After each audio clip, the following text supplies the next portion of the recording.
Let's face it, everything we do regarding gambling comes down to numbers. And right now, the numbers couldn't be better as far as I'm concerned. Today, I go for my top-rated 15-dime best bet winner, number 7 in a row. It's on the 3:30 Eastern Time kickoff between Oklahoma State and TCU. Now, I have been right on the money with the Cowboys so far this season, but let's face it, they haven't played anybody.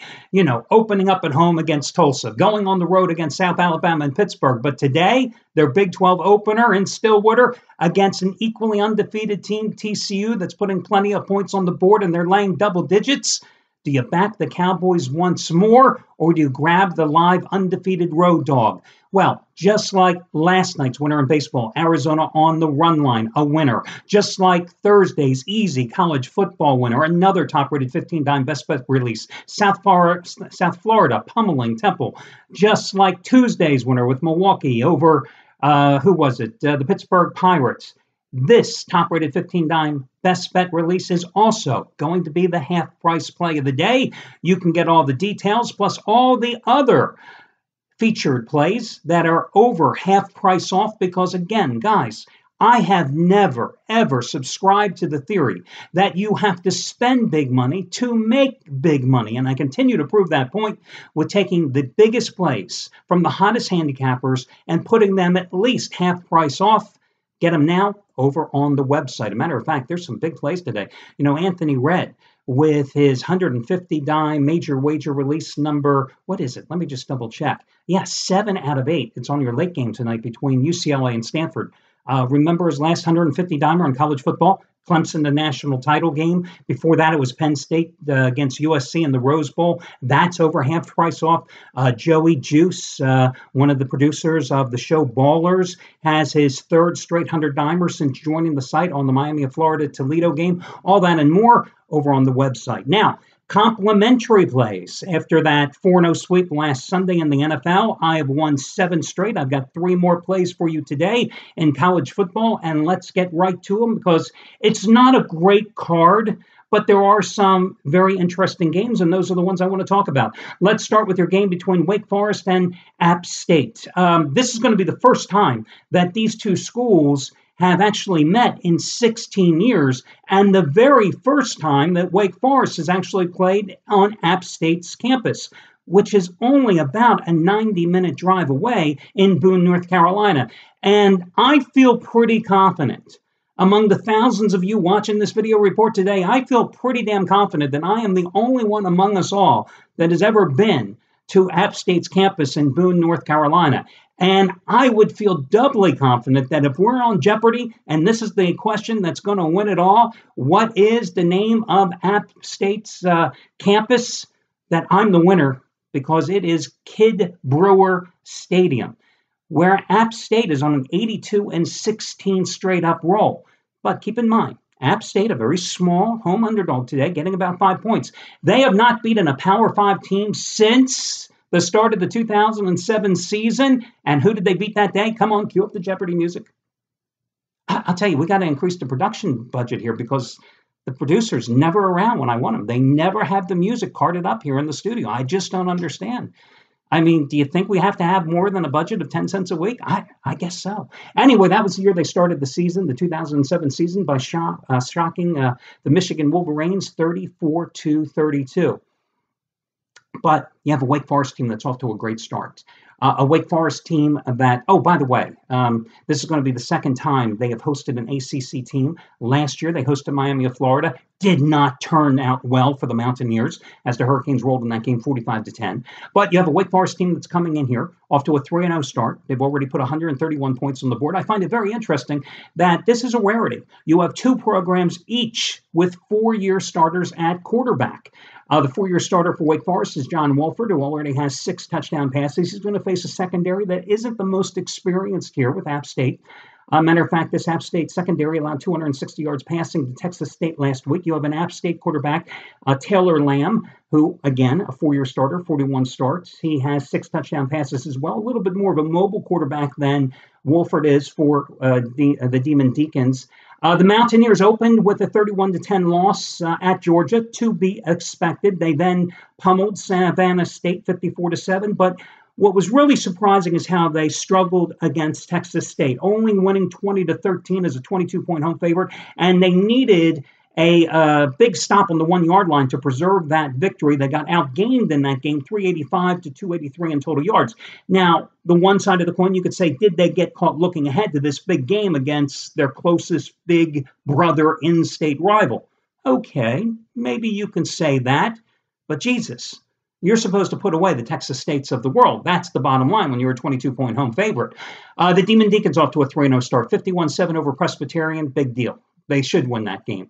What impressed me the most is how they went up to Boston College, road game, against a decent defense, and they really just whacked BC 34-10. Then they came home and they rolled by 30-some points against Utah State. Wake Forest is on an 8-1 ATS roll on the road. They've covered 9 of their last 11 games on overall. App State has only covered once in its last 9 home games.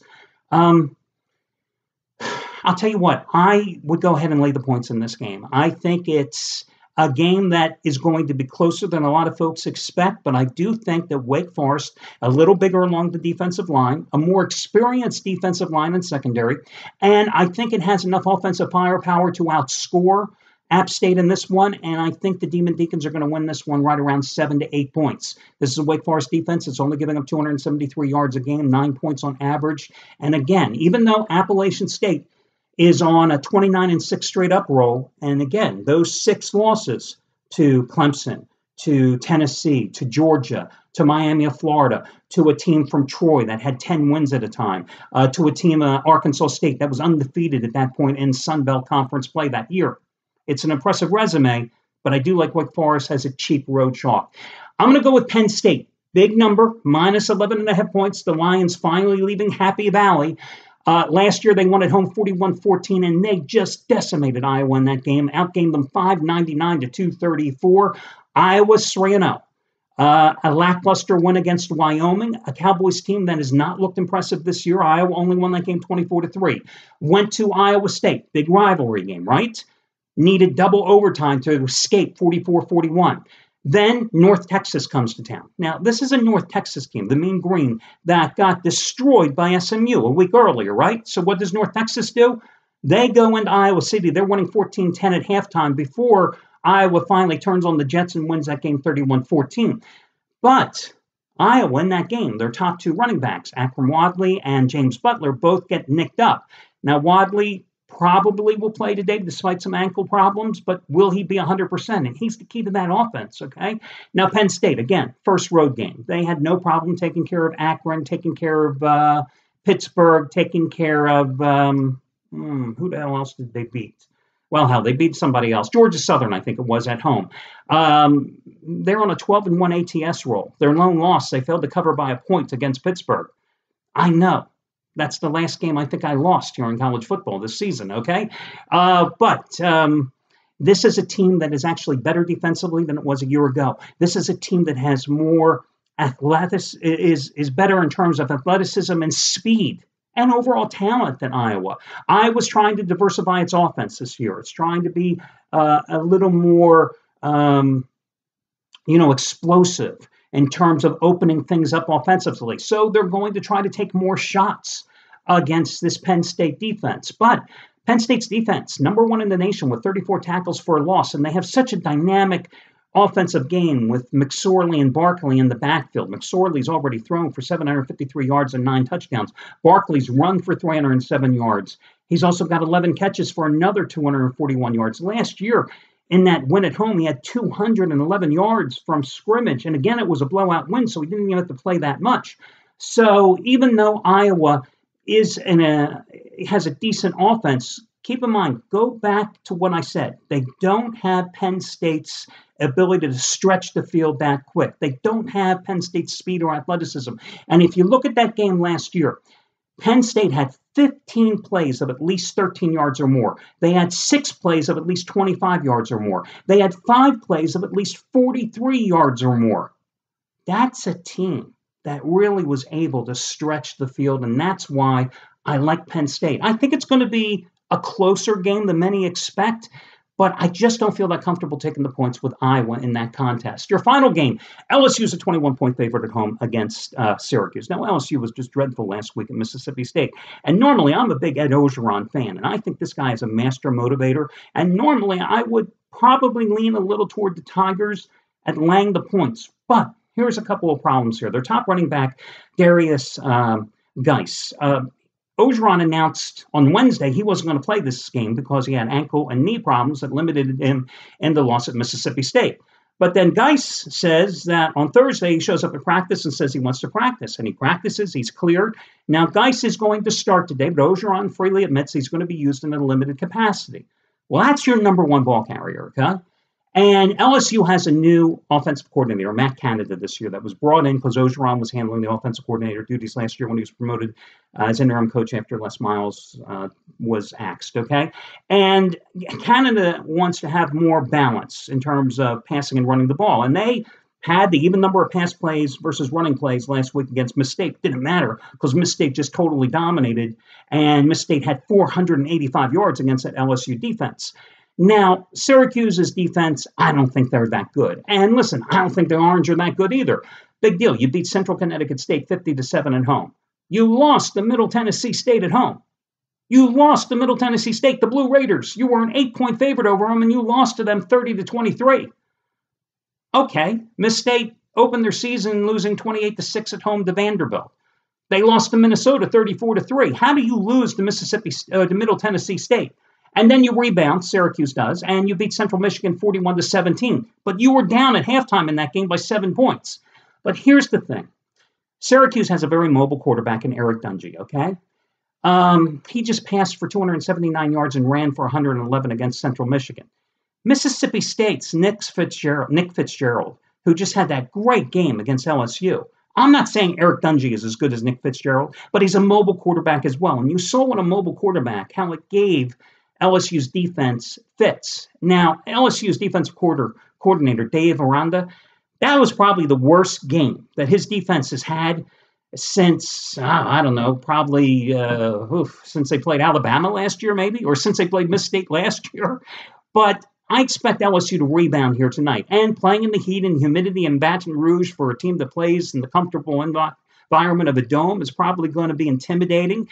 Playing in front of the crazies in Baton Rouge and Death Valley on a Saturday night, I get all that. But I just don't know. LSU was a suspect passing game with its top running back still iffy, in terms of what he's going to contribute tonight. If they're 3 touchdowns better.